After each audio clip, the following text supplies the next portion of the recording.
আমি কাউকে যদি ঘৃণা করি, দেখতে না পারি, সহ্য আমার না হয়, এটা আমার আল্লাহর জন্য হয় না, আমার ব্যক্তিগত কারণ না। হ্যাঁ, আমি রিমান্ডে 10 দিন ছিলাম, আপনারা জানেন। 3টা বছর আমি যাই না, ঘরের নাম শোনেন, ওই রকম জায়গায় ছিলাম। আমি আল্লাহর জন্য ওনাদেরকে ঘৃণা করছি এবং আপনাদেরকে ঘৃণা করার জন্য বলছি এই কারণে, কারণ এগুলো মানুষ না, এই মানুষ নামে এগুলো জানোয়ার। শুধু নাম শুনি মনে করেন যে আয়না ঘর মানে চারিদিকে আয়না দেওয়া আছে। এটা কত বড় ভয়ঙ্কর মানবতার সাথে আমরা মানবতা বিরোধী অপরাধের বিচার করলাম। এই ঘরের সাথে যারা জড়িত A to Z প্রত্যেকটা মানবতা বিরোধী অপরাধের শামিল। এদের বিচার এখনই করা দরকার।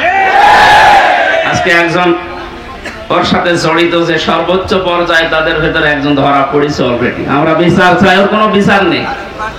8-10 বছর, 12 বছর, 14 বছর একটা মাটির নিচের ঘরে, এদিকে 1.5 হাত, এদিকে 1.5 হাত। আপনি কি মনে করেন জিন্দা কবর ওইটা? এই কঠিন অবস্থায় যারা মানুষকে ফেলে রেখেছিল, আপনি যদি মেরে ফেলতেন, খবর দিয়ে দিতেন যে অমুক মারা গেছে, তারপরও তার স্ত্রীটা বিয়ে করতে পারত, তার ছেলে মেয়ে জানতো যে না মারা গেছে। আপনি ব্যারিস্টার আমান আজমি, কি বলে, ব্রিগেডিয়ার জেনারেল ব্যারিস্টার আরমান, ওনার স্ত্রীর কাছে আপনি কি জবাব দেবেন বলেন তো? 8-10 বছর তার স্বামী থাকার পরও না থাকার স্বামী, সে জানেই না যে বেঁচে আছে কিনা। আজকে একটা ছবি ফেসবুকে সব পাশাপাশি ওনারা বসে আছে, দেখলাম, আমার কান্না চলে এসেছে যে মানুষ, এরপরও কিছু মানুষ জালেমদের পক্ষে এখনো পর্যন্ত সাফাই গাচ্ছে।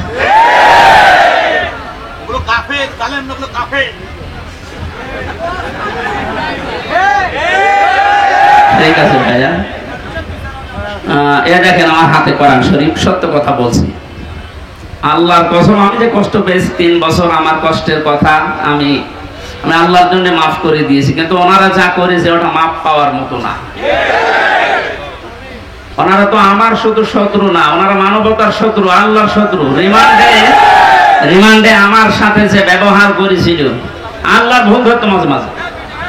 এই যে অফিসার গুলো ছিল, কাউন্টার টেররিজমের এই মেন দায়িত্বে যে লোকটা ছিল আসাদুজ্জামান, মনের মতো আগে ছিল আমার সময় আসাদুজ্জামান, এরপরে এসপি আতিকুর রহমান, শেখ ইমরান, এই বাগেরহাটে বাড়ি। এই মানুষগুলোর আচরণ আমি মানুষের পাইনি। রিমান্ডে আপনি আমার মামলার কথা জিজ্ঞাসা করে, যে বিষয়ে আমাকে মামলা দেওয়া হয়েছে ওইগুলো বলে যে আমি কিছু পারি কিনা, দেখেন না, আল্লাহর ভুল ধরে যে আল্লাহর এই কাজটা করা ঠিক হয়। ওরে আমি ভালোবাসবো না ঘৃণা করবো? কার জন্যে? কারণ কি, এর আয়াতে হাদিসের পরে যে শব্দগুলো আছে, দেখে যে ব্যক্তি কাউকে কিছু দান করে সেজন্য আল্লাহর জন্য দান করে। এখানে 7 বার আমি আসার চেষ্টা করেছি, লক্ষ লক্ষ টাকা খরচ হয়ে গেছে, কিন্তু আমার উঠতে দেবে না। এই জন্য এখানে যদি আপনি কিছু এই খরচটা তোলার জন্য দিয়ে যান, যে ড্রাম গুলো দেওয়া আছে, জোর করে না, আল্লাহর জন্য দিয়ে যাবেন। কাউকে যদি কিছু না দেন যে আমি দেব না, তাও যেন আল্লাহর জন্য হয়। এই 4টা কথা যদিও সহজ, এটা কত কঠিন মানা, এখন সে বাস্তবতা চলে এসেছে। এই কঠিন অবস্থায় এই 4টা বিষয় আমরা যারা মেনে চলতে পারি, নবীজি বলেন ফাকাদ ইস্তাকমালাল ঈমান, সে তার ঈমানকে পরিপূর্ণ করে নিয়েছে। এই হাদিসটা আমাদের জীবনে আমল করার তৌফিক আল্লাহ যেন দান করেন, আমিন। মঞ্চে বসা মাজলিসের এই বাগেরহাট জেলার শ্রদ্ধাভাজন সভাপতি, শ্রদ্ধাভাজন জেলা আমির সাহেব, এরপরে যে ভাই সে এই লন্ডন থেকে এসেছে, এই যে আমার আগে কথা বলছিলেন যে ভাই, যতগুলো মানুষ এখানে এসেছে, আমার শ্রদ্ধাভাজন মামা শ্বশুর এসেছে আজকে আমার সাথে আমি বাগেরহাট দেখার জন্য। মাওলানা আলমগীর হোসাইন সহ নাম না জানা প্রত্যেকটি আলেমদের হায়াতে তয়্যিবা সিহাতে কুল্লিয়া কামনা করছি। ওয়ারফা'না লাকা যিকরাক, আল্লাহ এদের মর্যাদা সম্মান আরো বাড়িয়ে দেন। সামনে বসা মুসলমান ভাইরা, পর্দার আড়ালে সম্মানিত মা এবং বোনেরা, প্রশাসনের ভাইরা, প্রাণপ্রিয় বাগেরহাটবাসী, আল্লাহর দরবারে শুকরিয়া জানাচ্ছি, যিনি আমাদেরকে বিজয়ের স্বাদ কি এটা জীবনে দেখার তৌফিক দিলেন। পরাধীন থাকলে যে কি হয় আমি নিজে টের পেয়েছি, আপনারাও দেখেছি। সবচাইতে বেশি পেয়েছিলাম ওই 10 দিন মাটির নিচে, ওরা সব চারিদিকে 8-10 জন বসা, আমি একা। এমনি আমার শরীর চলে না। এরপরে আবার এরকম ভয়ঙ্কর ঘর, এরকম ভয়ঙ্কর অবস্থা, এক এক দিক থেকে এক রকম উল্টা পাল্টা প্রশ্ন করে। বলেন তো কত একটা অসহায় অবস্থায় ছিলাম। আমার মনে হচ্ছিল পৃথিবী বলতে আর কিছু নেই। 11টা ঘন্টা আমার এই হাতের ভেতরে যে হ্যান্ডকাপ দিয়ে, ওটা ছাতা লাগালে এমনি কেটে যায়, চোখ কালা কাপড় দিয়ে বেঁধে মাটির নিচে ওই ঘরে চারিদিকে শুধু পানির আওয়াজ শোনা যায়। এই উপরে 11 ঘন্টা আমার জোহর আসর মাগরিব এশার নামাজ পড়তে দেয়নি। আমি এশারায় পড়েছি, ওযু আছে কি না আছে, ওযু করবো কোথায়?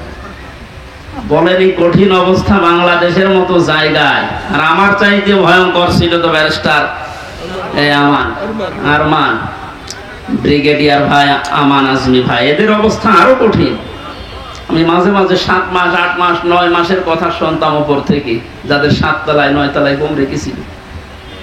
এই গম শব্দটা যদিও ছোট, এটা কত ভয়ঙ্কর জিনিস। আমি তো 7-8 মাস আমি জেলে আছি জানতাম, বাইরের মানুষও জানতো, আমার পরিবার। আর ওদের এই 8-9 বছর জানেই না যে বেঁচে আছি কি। আমারও গমের মতো রেখেছিল, কারণ আমার কোনো যোগাযোগ ছিল না, বিচ্ছিন্ন। মার্ডার করে গেছে সে 2 দিন পরে 7 দিন পরে মোবাইলে কথা বলতে পারে বাড়িতে যে আমি আছি। আর আমার 8 মাস হয়ে গেছে, আমি জানি না যে বাইরে কেউ আছে কিনা। কারারক্ষীর কাছে একটু চিরকুট লিখে দিলে ওই যাবে আসবে, তারপরের দিন তার ডিউটি পড়বে, বাড়িতে যাবে, বাড়ি থেকে সংবাদ আসবে, সে আসতে আসতে মনে হবে সংবাদ বাসি হয়ে যায়। এই জন্য পরাধীন ছিলাম আমরা, এখন আলহামদুলিল্লাহ স্বাধীন হয়েছি। স্বাধীন হলে বিজয় পেলে মানুষ কি করবে, আজকের তেলাওয়াত কি তো আয়াতগুলোতে আল্লাহ জানিয়েছে। আমরা কোরআন থেকে নিতে চাই নাকি? মান ক্বালা বিহি সাদাকা, যারা কোরআন দিয়ে কথা বলে, নবীজি বলেন এরা সত্য কথা বলে। এই জন্য আমরা সত্য কথা শুনতে চাই এবং বলতে চাই কোরআন দিয়ে। ওমান আস্তাকু মিনাল্লাহি কিলা, আল্লাহর চাইতে সত্য কথা কেউ বলে? আর আমান হাকামা বিহি আদালা, যারা কোরআন দিয়ে বিচার করে এরা ন্যায় বিচার করতে পারে। সত্যি যদি কোরআনের বিচার ব্যবস্থা কায়েম হয়ে যায়, জালেম সারাস এরা যদি এদের বিচার দুনিয়ায় পেয়ে যায়, এদের উপকার আমাদের উপকার। কারণ জালেমের বিরুদ্ধে মামলা হামজার না, জালেমের বিরুদ্ধে মামলা কার? এটাকে আমি বানালাম? সূরা শূরা 25 নম্বর পারা 6 নম্বর পৃষ্ঠা 12 নম্বর লাইনে 42 নম্বর আয়াত। আল্লাহ পাক বলেন ইন্নামাস সাবিলু আলাল্লাযিনা ইয়াযলিমুনান নাস ওয়া ইয়াবগুনা ফিল আরদি বিগাইরিল হক উলাইকা লাহুম আযাবুন আলীম। এটা তাফসীরে ফি জিলালিল কোরআন। আমি জেলখানায় থাকতে যে তাফসীরগুলো দেখতাম তার ভেতরে এটা একটা, ফি জিলালিল কোরআন। জালেমরা বাস্তবতায় যা দেখলাম, এই জালেমগুলো জানে না যে জেলখানায় বসে বসে সাইয়েদ কুতুব এই জিলালিল কোরআন তাফসীর লিখেছে। এইটা জেলখানায় চলতে দেয়, অথচ সাইয়েদ আবুল আলা মাওদুদী রাহমাতুল্লাহ আলাইহির ফি জিলাকির তাফহিমুল কোরআন ঢুকতে দেয় না। ও জালেমরা জানে যে ওইটা চাইতে ওইটা কত বড় কঠিন, আর ওর লিখাই হয়েছে জেলখানায় বসে, ওটা পড়তে দিত। ওখান থেকে রেফারেন্স এটা বেশিগুলো বলবো, বেশিরভাগ ওখান থেকে, বাকিগুলো তাফসীর ইবনে কাসির।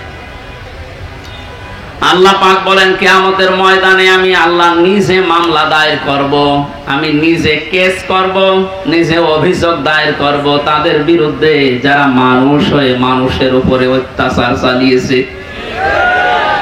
ইয়াজলিমুনা নাস, আল্লাহ ইয়াজলিমুনা এটা মোজারে দিয়েছেন, বর্তমান ভবিষ্যৎ, প্রেজেন্ট ফিউচার। নাস দিয়েছেন আল্লাহ, ইয়াজলিমুনাল মুসলিমুনা দেয়নি। মানুষ হয়ে যারা মানুষের জুলুম উপরে জুলুম করে, তাদের অধিকার নষ্ট করছে, করবে, তারা মামলার আসামি হামজা না আল্লাহ? বাংলাদেশে এই 15 বছরে আপনি যা করেছেন মানবতার সাথে, আপনি শুধু হামজার একা মামলার আসামি না কিয়ামতে আপনি 15 কোটি মানুষের এবং আল্লাহর মামলার আসামি।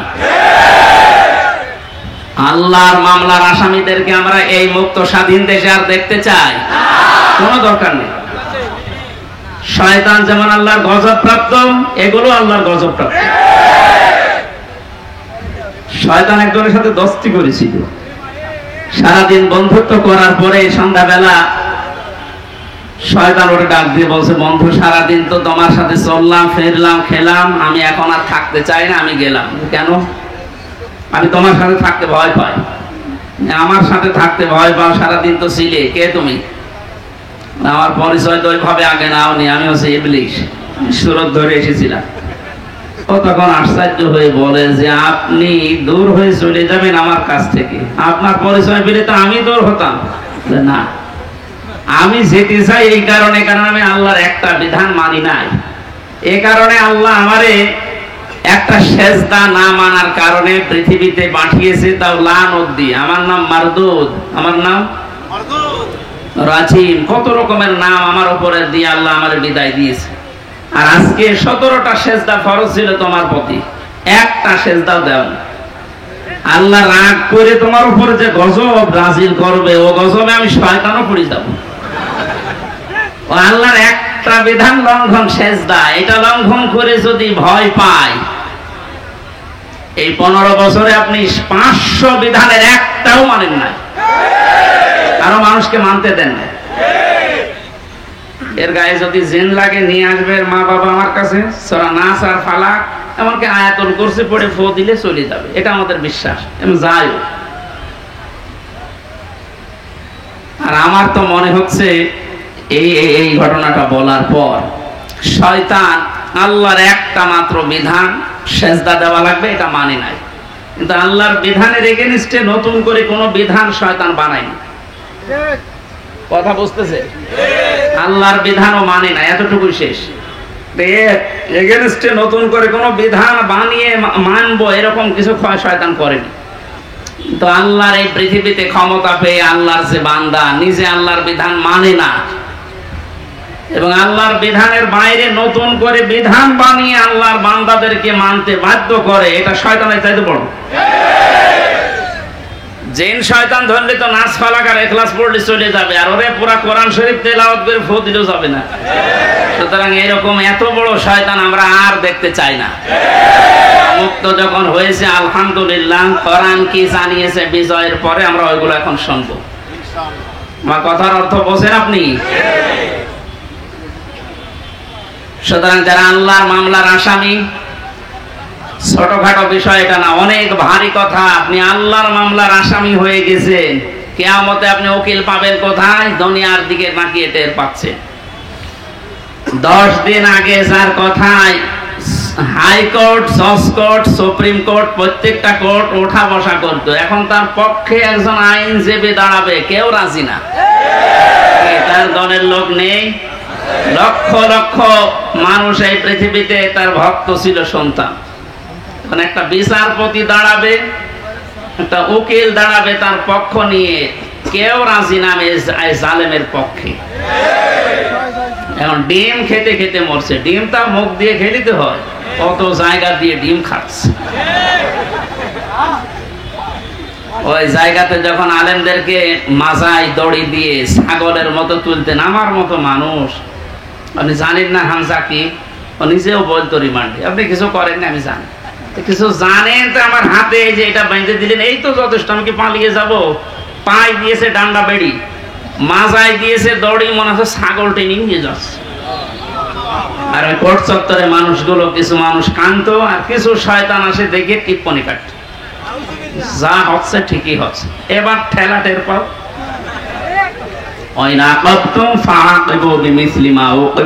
যতটুকু আপনার উপরে করা হয়েছে অতটুকু আপনি করেন, ওর চাইতে বেশি না। অতটুকু করলেও আপনি 15 বছর দুনিয়ায় বেঁচেও থাকতে পারবেন না। যা করেছেন যদি অতটুকু আল্লাহর ভাষায় আমরা করতে চাই, সত্যি আপনি পারবেন না। এদেশের বহু মেধাবী সন্তানেরা এই কোটার বিরুদ্ধে এমনি আন্দোলন করে নাই।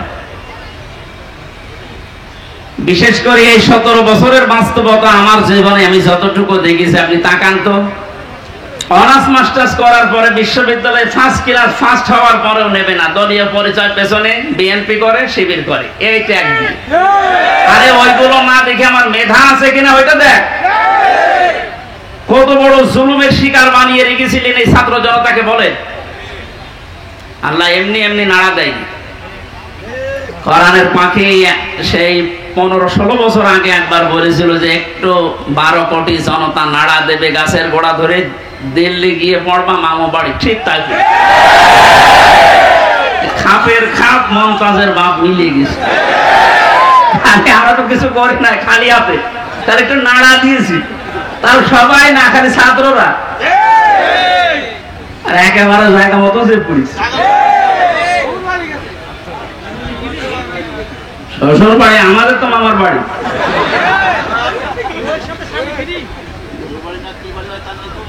যাই হোক, আমি সে কথা বলতে চাচ্ছি, আমরা কোরআনে কারীম থেকে কথা শুনতে চাই এবং জালেম যারা তারাও যেন মরণের পরে অন্তত তাদের আর বিচার না হয়, এই জন্য দুনিয়াতে আমরা তাদের বিচার দেখতে চাই। আপনারা আমাদেরকে শত্রু ভাববেন, আমরা আপনাদের বন্ধু, কারণ দুনিয়ায় উপকার করে দিচ্ছি। এই বিচার না হলে আপনি মনে করছেন মাপ পেয়ে যাবেন, কখনো না। আল্লাহর কাছে যা করেছিলেন ওনাকে বলেন, উনি ইচ্ছা করলে মাফ করে দিতে পারে। কিন্তু হামজার সাথে ব্যারিস্টার আরমানের সাথে যা করলেন, এইটা আমরা যতক্ষণ মাফ না করব আপনি মাফ পাবেন না।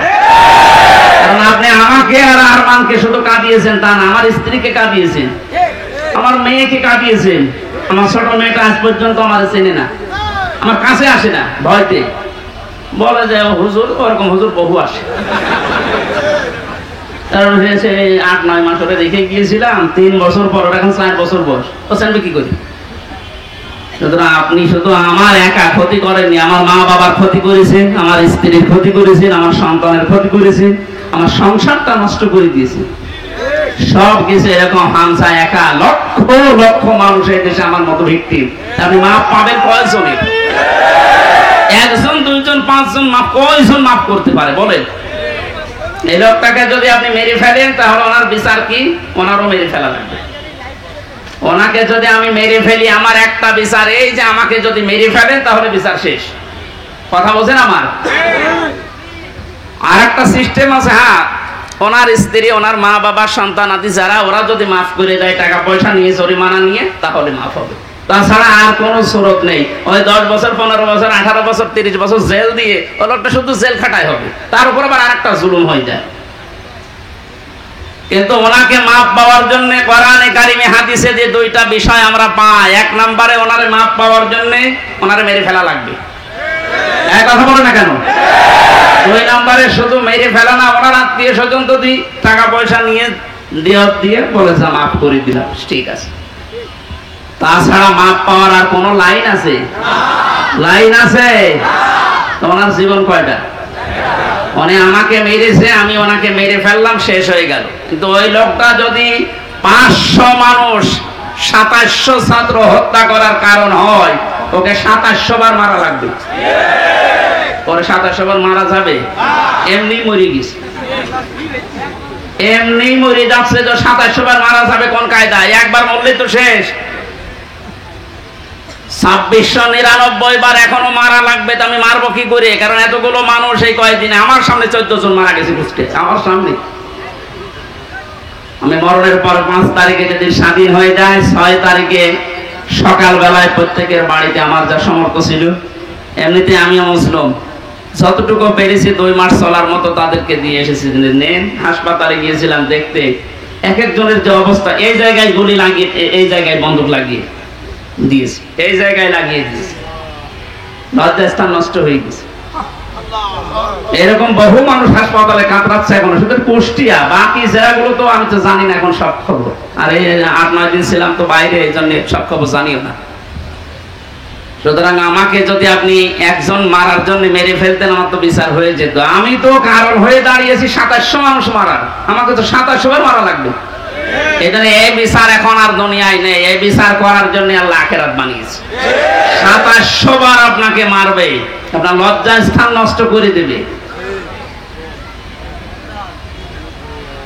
এই জন্য বলছি, জালেম যারা আছেন এখনো ফিরে এসে সে সমস্ত মানুষের উপরে জুলুম করেছিলেন, ওনাদের কাছে যান, ওনারা যদি কিছু করতে পারে। তাছাড়া আল্লাহ জানিয়েছেন যে আমি মাফ করব না, কারণ এটা আমার, আমি দায়িত্ব ছেড়ে দিয়েছি যাদের উপরে জুলুম করেছিল তাদের উপরে। এখন তাদেরকে বলেন, ওনারা যদি মন থেকে কিছু করে, তাছাড়া আপনি দুনিয়াও ধ্বংস করেছেন, আপনার আখিরাতও ধ্বংস হয়ে যাবে।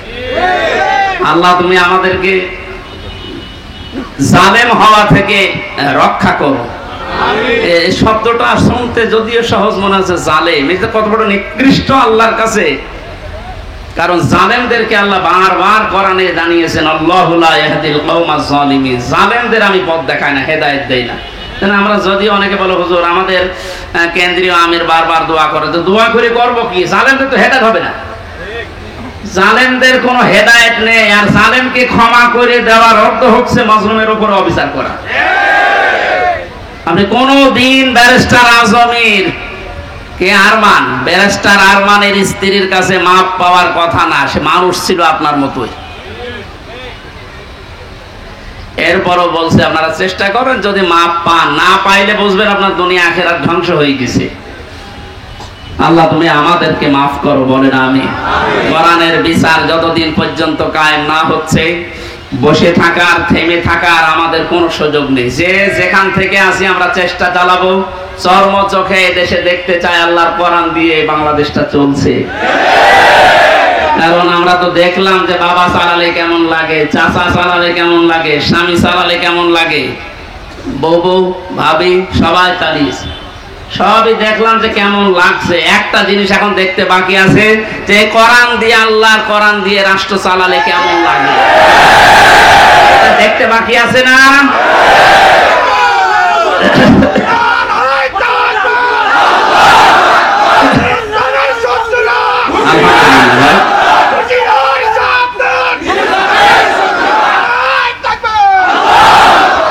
এইটা দেখতে যখন বাকি আছে, আমি মুসাফির মানুষ, মাজলুম মানুষ এবং অসুস্থ মানুষ, আর তিনটা দোয়ায় কবুল হওয়ার কথা হাদিসে আছে, যে মাজলুমের দোয়া কবুল হয়, মুসাফিরের দোয়া কবুল হয়, অসুস্থ মানুষের দোয়া কবুল হয়। সবাইকে নিয়ে মাগরিবের আগে আমি দোয়া করবো ইনশাআল্লাহ। সূরা নসরের তাফসীরটা করার পর আল্লাহ যেন চর্ম চোখে অন্তত এইটা দেখে যাওয়ার তৌফিক দেয় যে আমাদের দেশটা কোরআন দিয়ে চলছে। কি যে শান্তি পাবে প্রত্যেক ধর্মের মানুষেরা, আমি বলে বোঝাতে পারবো না, আপনি পাবেন ইনশাআল্লাহ। আমার হাকামা বিহি আদালত, যেহেতু নবীজি জানিয়েছেন কোরআন দিয়ে বিচার ফায়সালা করলে ন্যায় বিচার পাওয়া যায়। ন্যায় বিচার কি শুধু নাম শুনে ন্যায় বিচার পেয়েছি 17 বছর আমরা। আমার ঠনকো মূল্য চুরি মামলা দিয়েছিল, আমার মামলা খুব কঠিন না, মূল্য চুরি করলে যা হয় ওই রকম একটা। সেই মামলা আমার 30-32 বার হাইকোর্টে ওঠে, সিএম কোর্ট, জজ কোর্ট, হাইকোর্ট, তিনবার হিসাব করে দেখেন 30 থেকে 33 বার উঠেছে, না হবে না। আর এদিকে প্রতিদিন আপনি টিভির সামনে বসে বলি ছড়ান যে আমরা ন্যায় বিচার কায়েম করছি। এই ন্যায় বিচারের একটা নমুনা যা করেছেন বিচার ব্যবস্থায়, যাদেরকে বসিয়েছেন প্রত্যেকটা অবিচার করেছে। আর আমার 164 যে ম্যাজিস্ট্রেট নিয়েছিল, ওই শয়তানকে আমি জেলখানে যাওয়ার 3 মাস পরে দেখি ও ভেতরে ঘুরে, এখানে কেন? ও আমার বেকার এই সমস্ত বিষয়গুলো লিখে, মানে একেবারে জালিয়াতি করে সই করিনি। বলছে হুজুর আপনি মাত্র কিছুক্ষণ পরে বেশ চলে যাবেন, কারণ আমি 164 বুঝতাম না। ওইসব লাইনের লোক আমরা, এই সিটারি বাটমারি, এই 2 নাম্বারই করে বসে খালি সই করে দেন, নিচে আপনার ছোট ছোট মেয়েরা কাঁদতেছে, আমি জানি আপনি চলে যাবেন। ওর উপর বিশ্বাস করে আমি সই করি, নিচে আসলাম, দেখা সাক্ষাৎ করে আমার জেলে পাঠিয়ে দিলে, আনন্দে আছে যে কয়েকদিন মাত্র বের হয়ে যাবে। ও আল্লাহ শুনছে ওইটা 164, আমি যা বলতে চাইনি ওই শয়তান সব লিখে খালি আমার সইটা বসিয়ে দিয়েছে। পরে জেলখানায় দেখি কাশিমপুরে, বললাম কি আপনি এখানে, আপনি কাজটা ঠিক করলেন, জেনে শুনে আমার জীবনটা এভাবে নষ্ট করলেন? বলছে আমার উপর থেকে যা বলেছে আল্লাহর ওলিরা আমি তাই করেছি, আমার কিছু করার নেই। তা আপনি এখানে কি? বলছে আমার বউ মামলা দিয়েছে। তোর বউ? আমিও মামলা দেবো তোর নামে। এই জন্য আল্লাহ ছাড় দিয়েছিল কিন্তু ছেড়ে দেয়নি। আল্লাহর ধরা বড় শক্ত ধরা, যেটা আমরা আইন মন্ত্রী আরে দরবেশ বাবারে দেখি বুঝলাম কি দাপট গো। আমি মাঝে মাঝে আইন মন্ত্রীর আদালতে দেখতাম, আরে দরবেশ বাবা দেখতাম বসে আছে, আমারে যখন নিয়ে যেত ওই উপরে দেখা যেত যে বসে আছে দরবেশ। যে এই কাম করতে পারে আমার তো কোনোদিন বিশ্বাস হয়নি। দাড়ি কেটে নম হয়ে গেছে, শয়তান পর্যন্ত এখন ঘৃণা করছে যে আমি এত খারাপ না। ধিক্কার আপনার যারা আপনাদের এই দাড়ি রাখায় সুন্নতকে নিয়ে হেয়ালিপনা করা, এই আর কি ঠাট্টা বিদ্রুপ করা, আমি সুন্নত পর্যন্ত কেটে বাদ দিয়ে দিলেন, কিয়ামতে আল্লাহর নবীও আপনাকে বাদ দিয়ে চলে যাবে। আল্লাহ তুমি আবার বলছে মানুষগুলো যদি, আমি আবার বলছি ভুল আর অন্যায় করা এটা কিন্তু এক না। ভুল মানুষ করতে পারে, কিন্তু জেনে শুনে অন্যায় করে ভুল বলে চালিয়ে দেবেন, যেটা এখন চালানো হচ্ছে। অন্যায় যারা করেছেন, অন্যায় করলে মাস্ট বি তাকে শাস্তি পাওয়াই লাগবে। আমরা কিছু না করে যদি শাস্তি পেতে পারি 3 বছর, আপনি করে তো আপনার 99 বছর শাস্তি হওয়া দরকার। প্রথম ছেড়ে যাওয়ার পরে যার সাথে দেখা, একেবারে গেট দিয়ে ঢুকে আল্লাহ সে বল সেই কি শাহজাহান জল্লাদ, এরা সাথে প্রথমে হাত মিলিয়েছে। আমার বলছো হুজুর আপনারে আমি চিনি। চেনেন মানে? ওই যে টেলিভিশন আছে ভেতরে, মেমোরি কার্ডে ওয়াজ ভরে নিয়ে আসলে শুধু আপনার আর আজহারি সাইদি সাহেব এদের ওয়াজ দেয়, আপনার আমি চিনি। আপনার নাম কি? শাহজাহান জল্লাদ ভুইয়া। ভুইয়া কেন? আমার বংশের নাম। অথচ 167 বছর না কত বছর জেল, এখনো ভুইয়া ছাড়েনি। এরকম বহু শয়তান আছে, ও মরে যাবে তাও ভুইয়া ছাড়ে না। আবু জাহেলের গলার ভেতরে যেদিন তরবারি চালাচ্ছিল, বলছে কে? নামে আব্দুল্লাহ ইবনে মাসউদ। কি করবি? গলা আলাদা কর, একটু বড় করে কাট। বড় করে কাট মানে? বলে হ্যাঁ একটু বড় করে কাট। মানুষ যেন আমার মাথা দেখে বলছে যে এটা নেতার মাথা। আমার মনে হয় এর মতো এখনো পর্যন্ত অনেক শয়তান, সব শেষ হয়ে গেছে, এরপরও বৃদ্ধি কমছে না।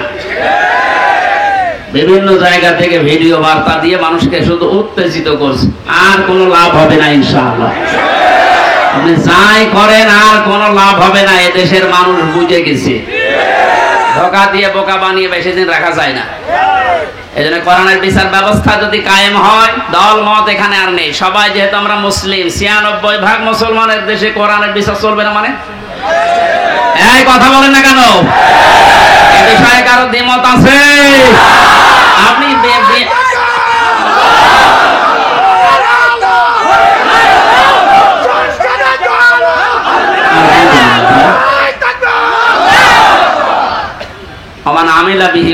যারা কোরআন দিয়ে আমল করবে, কিয়ামতে আল্লাহ নিজে তাদেরকে পুরস্কার দান করবে।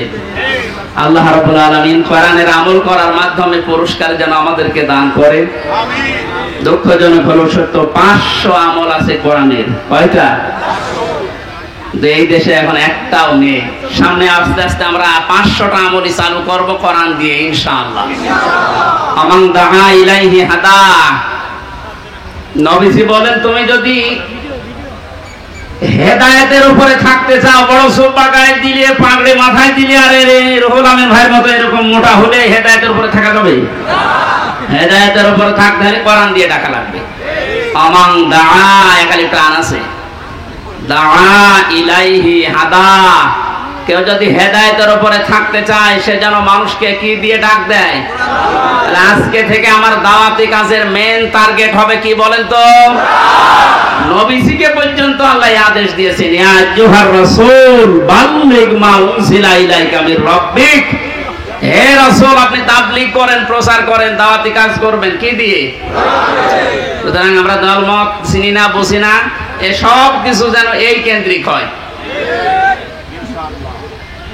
ফাকাদ হুদিয়া ইলা সিরাতিন মুস্তাকিম। কেউ যদি হেদায়েতের উপরে থাকতে চায়, কোরআন দিয়ে সে ডাকবে, এবং কেউ যদি কোরআনের ডাকে সাড়া দেয়, আল্লাহ নিজে তাকে হেদায়েত নসিব করে দিবে। সুতরাং আজকে আমরা কোরআনে কারীম দিয়ে আপনাদেরকে ডাক দেব, আপনারা কোরআনের ডাকে সাড়া দেবেন। আমরা প্রত্যেকেই হেদায়েতের উপরে চলতে চাই, সিরাতে মুস্তাকিম আমরা পেতে চাই। আমিন। দরুদ আর সালাম পড়ছি মুহাম্মদ রাসূলুল্লাহ সাল্লাল্লাহু আলাইহি ওয়াসাল্লামের প্রতি। সূরা নাসর পড়েছি, মাদানী যুগের সূরা। কোরআন শরীফে 3 আয়াত বিশিষ্ট 3টা সূরা আছে, আসর, নসর আর কাউসার। কয়টা বলেন তো? নসর মানে সাহায্য, নসর মানে কি? আর নাসর মানে ঈগল। নুন সাদ র, নাসর মানে সাহায্য, নুন সিন র, নাসর মানে ঈগল পাখি। এজন্য এখানে যারা তেলাওয়াত করেন এই সূরাটা নামাজে একটু মুখ গোল করে পড়বেন। আল্লাহ পাক বলেন, ইযা জা আনাসরুল্লাহি ওয়াল ফাত। যখন আল্লাহর সাহায্য আসবে তখন আপনি বিজয় দেখতে পাবেন। যদি আপনি ইজা জা নাসরুল্লাহি ওয়াল ফাত বলেন সিন দিয়ে, যখন ঈগল পাখি আসবে তখন বিজয় পাবেন, পুরা মানে উল্টে যাচ্ছে। এজন্য একটু খেয়াল করে শব্দগুলো উচ্চারণ করবে। যেহেতু এটা মাদ্রাসা আপনারা বানিয়েছেন, এলাকার মানুষেরা, আপনাদের একটা সুন্দর অন্তত ব্যবস্থা আছে। এই মসজিদ মাদ্রাসা দিয়ে শুধু ছাত্র ছাত্রী না, এখানে বয়স্ক শিক্ষা চালু করে যারা পড়তে পারেন না তাদেরকেও নিয়ে আসেন, 2-3টা একটা ব্যাচ করে দিন। আমার গ্রামের বাড়ি কুষ্টিয়ার হালসা। আমি একবার যেয়ে দেখি মানুষ নামাজে একেবারেই নেই, গ্রামে তো যেতামও কম। মোহাম্মদ হোসেন সাহেবকে বললাম, মানুষজন বহু মানুষ নামাজ পড়ে না। নামাজ পড়ে না এটা এদের দোষ নাই, দোষ আমার। কারণ নামাজ যে কি এটা এরা জানে না, আর নামাজের ভেতরে যে আসলে কি পাওয়া যায় এটা তো এরা বোঝে না। দেখেন আমি ওই ব্যবস্থাটা করে দেই, তখন আর এই 2জন 5জন না, কমপক্ষে এই মসজিদে 500 মানুষ, ধরে 400 মানুষ চলে আসবে। 2জন উস্তাদ রেখেছিলাম, নিজের টাকা যা আসতো সব দিয়ে বললাম যে আপনারা পড়ে। মাগরিবের পর থেকে বাবার বয়সী লোক যারা কাজ কাম নেই, সারাদিন মাঠে ঘাটে ঘাটে, বললাম পড়ে, কিচ্ছু দেওয়া লাগবে না, সব খরচ আমার, আপনার শুধু কোরআনটা শেখে। ওলা 2-3 মাস যাবার পরে দেখি মসজিদের চেহারা পাল্টিয়ে গেছে। কিন্তু মাঝখান থেকে তো আমার জীবনে একটা কালো মেঘ নেমে আসলো। ওই গেলাম, ধরে নিয়ে গেল, 3 বছর এই যে বন্ধ হয়ে আছে, এখনো চালু করতে পারি নাই, আবার সামনে করবো ইনশাআল্লাহ। আমি দেখেছিলাম মাত্র 2-2.5 মাসের ব্যবধানে কত মানুষ এই যে নামাজে, তখন তাদেরকে পিটিয়েও আপনি দূর করতে পারবেন না। সুতরাং এখানে মাদ্রাসা মসজিদ বানিয়েছেন বয়স্কদের জন্য, মাগরিব থেকে এশা থেকে আরো রাত 9টা-10টা পর্যন্ত কোরআন কেন্দ্রিক আসেন সবাই, দলমত নির্বিশেষে। তখন আপনাকে কোরআনে কারীম নিজেই হেদায়েত দিয়ে পথ দেখিয়ে দেবে। এজন্য তেলাওয়াত শুদ্ধ করা দরকার। এখানে বহু মানুষকে আমি দেখি, একটু বলেন তো ভাই, 7টা আয়াত পড়ে সূরা ফাতিহার 7টায় ভুল পড়ে, অথচ 10 বছর নামাজ পড়ছে না। এটা তেলাওয়াত শুদ্ধ করা দরকার। আল্লাহ পাক জানিয়েছেন, ইদা জাআ নাসরুল্লাহি ওয়াল ফাত, যখন আসবে আল্লাহর সাহায্য তখন আপনি বিজয় দেখতে পাবেন। এতদিন পর্যন্ত আমরা আল্লাহর সাহায্য কি এটা পাইনি, এজন্য বিজয়ও পাইনি। বদরের ময়দানে বিশ্বনবী মাত্র 80 জন মানুষ নিয়ে গিয়েছিলেন, না 313 জন, আর ওদের ছিল 1000 এর উপরে। আল্লাহর পক্ষ থেকে আল্লাহ সাহায্য পাঠিয়েছিলেন, এই জন্য মহান আল্লাহ ওই সময় তাদেরকে বিজয় কি দেখিয়েছিলেন। আবু জেহেলের মতো এত বড় লিডারকে আল্লাহ ওই দিন দুনিয়া থেকে লাঞ্ছিত অবস্থায় বিদায় দিয়েছেন। যুগে যুগে শুধু বদরের ময়দান না, কিয়ামত পর্যন্ত এরকম বদরের ময়দান কায়েম হতে থাকবে।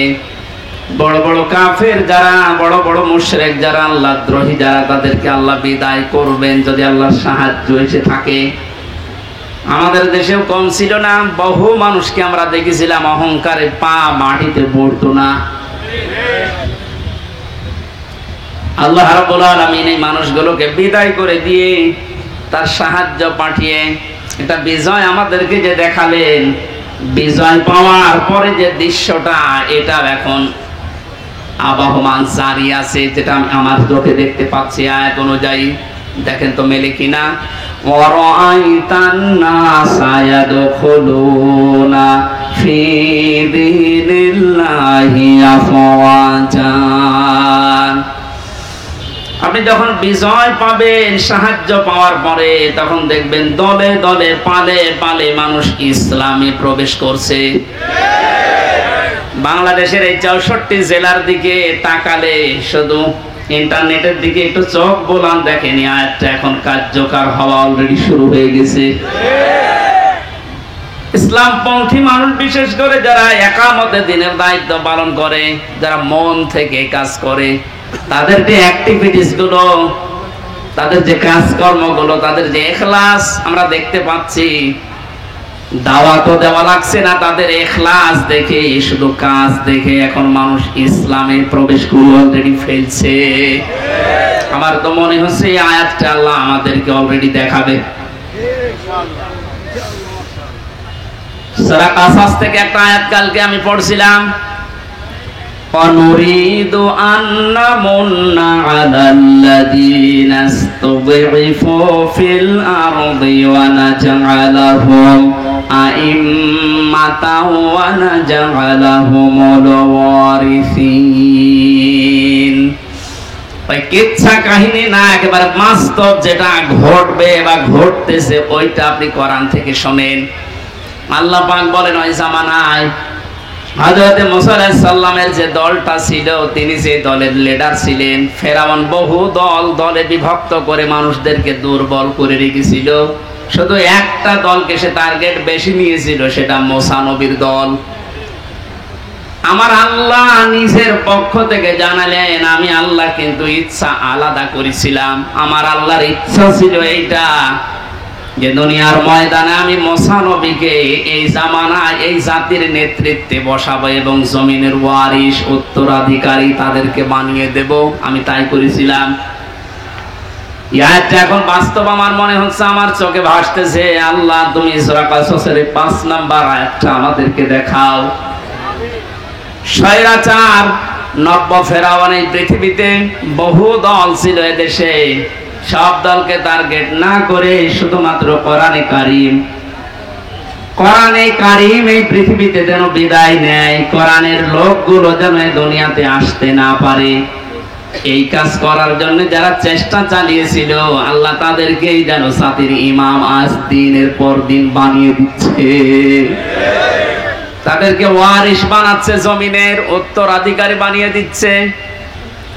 আমরা আবার দোয়া করছি আল্লাহ তুমি আয়াতটা আমাদেরকে সর্বচোখে দেখাও।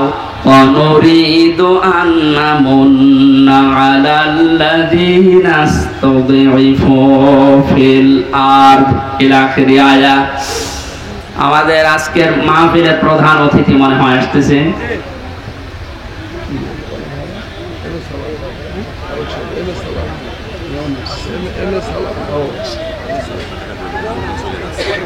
আজকের মাহফিলের প্রধান অতিথি সাবেক সংসদ সদস্য, প্রার্থী ছিল সাবেক, জনাব মোহাম্মদ আব্দুল সালাম, এম এ সালাম বা আব্দুল সালাম ভাই আসতেছেন। আমরা কোরআনের পক্ষ থেকে তাকে স্বাগতম জানাচ্ছি। লিল্লাহি তাকবীর, লিল্লাহি তাকবীর। আব্দুল সালাম ভাইয়ের আগমন কোরআনে কারিমের মাহফিলের পক্ষ থেকে। আপনাদের এলাকার সন্তান, আমি তো পরিচিত না ভাইয়ের সাথে। তাফসীরুল কোরআন মাহফিল উনি শত ব্যস্ততার ভেতরেও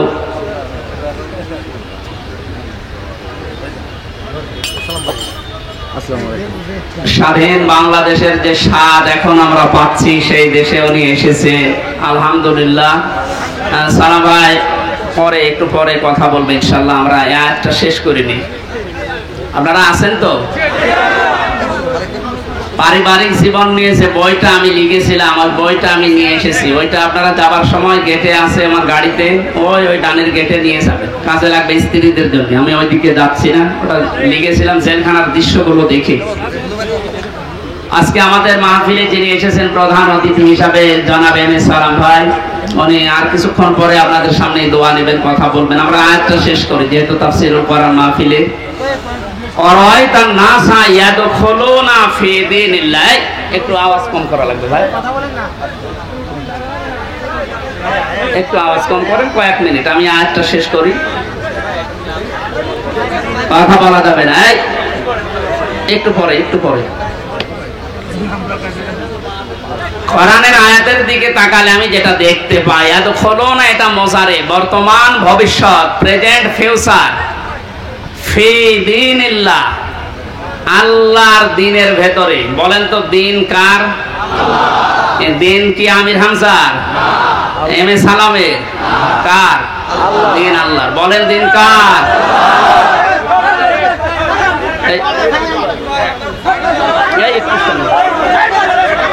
পরে আপনারা এক কথা বারবার বললে সমস্যা, কথা বন্ধ করে। দিনের মালিক এই পৃথিবীতে কেউ না, এমনকি বিশ্বনবী মুহাম্মদ রাসূলুল্লাহ দিনের মালিক ছিলেন না, তিনি দিনের খাদেম ছিলেন। কি ছিলেন বলেন তো?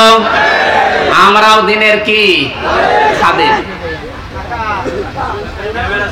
সুতরাং আমরা খেদমত করে যাব দিন ইসলামের, দিনের না। বারবার ডিস্টার্ব হলে তো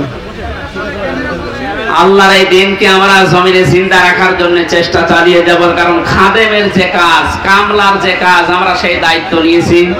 আমরা যেন চর্ম চোখে অন্তত এটা দেখতে পাই যে আল্লাহর দিন এই জমিনে কায়েম হয়ে গেছে।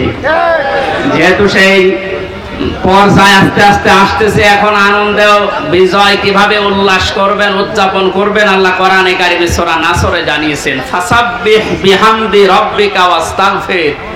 আল্লাহর সাহায্য এবং বিজয় যখন আসবে তখন আপনি ইস্তেগফার করেন আর হামদ প্রকাশ করেন, তাসবিহ করেন।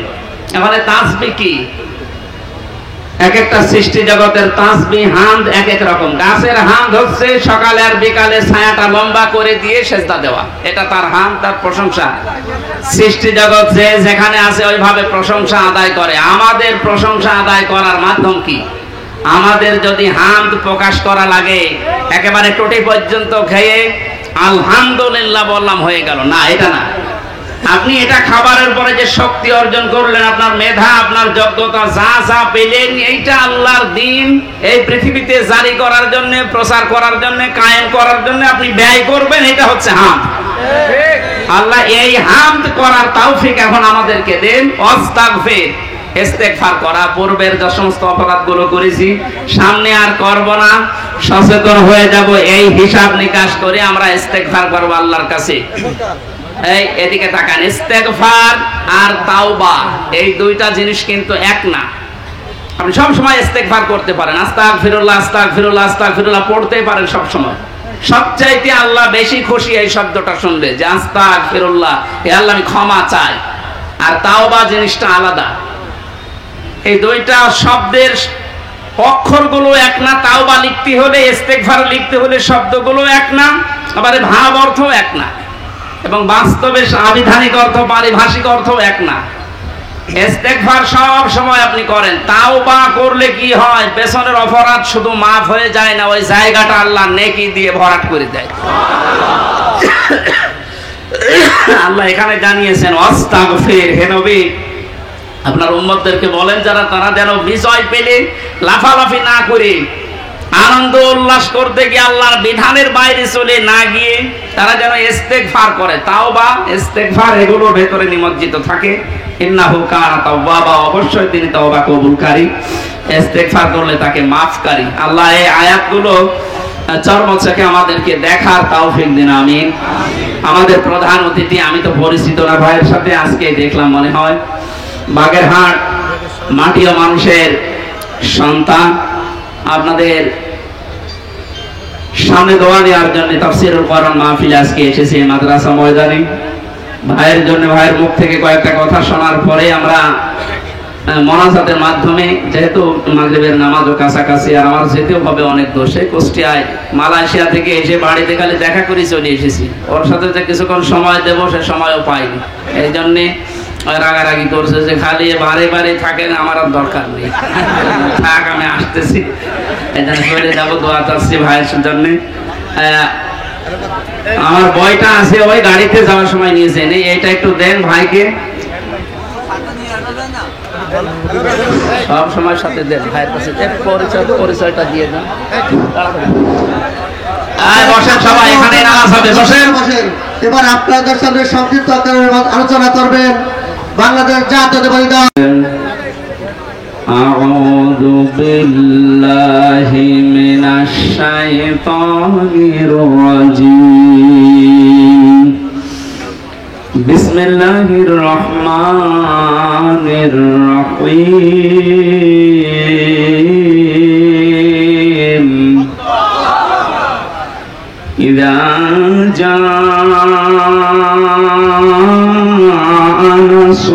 নাসরুল্লাহি ওয়াল ফাতহ ওয়া রাআইতান নাসা ইয়াদখুলুনা ফি দীনিল্লাহ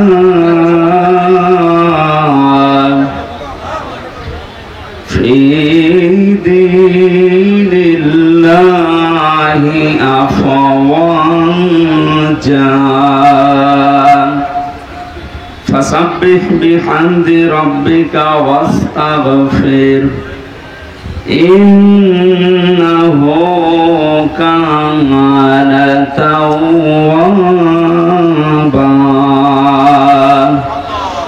صدقت يا ربنا اللهم صل على سيدنا مولانا محمد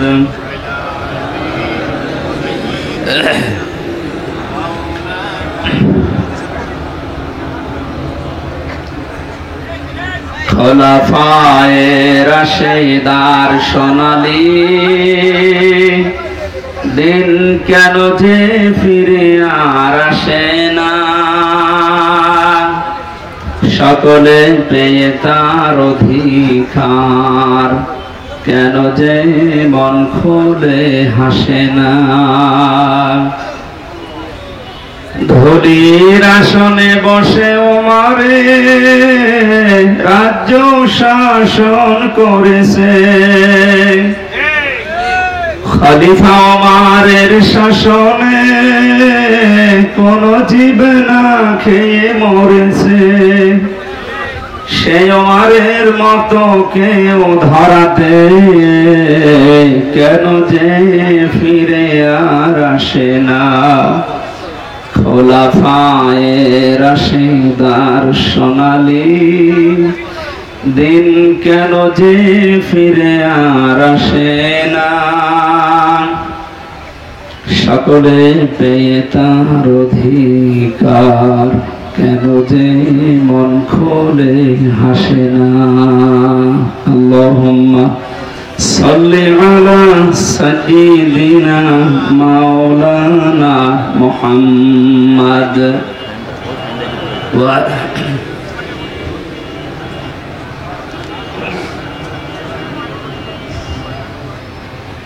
আলহামদুলিল্লাহ।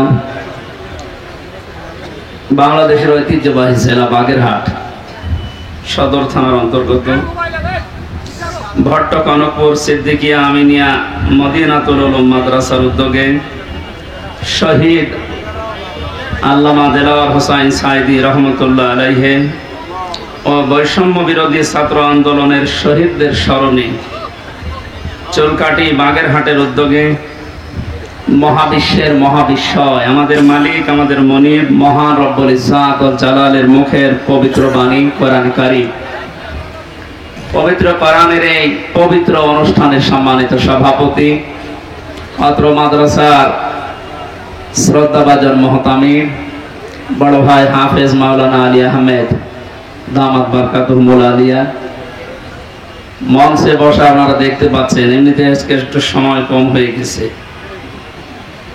একটা আয়াত থেকে তাফসীর করতে হলে যে ৬-৭টা বিষয় সামনে রাখা লাগে, এগুলো পয়েন্ট আকারে বলতে গেলে এ সময় হবে না। এতগুলো মানুষের নাম যদি একটা একটা করে বলি আর কারোটা বলি না বলি মন খারাপ হবে।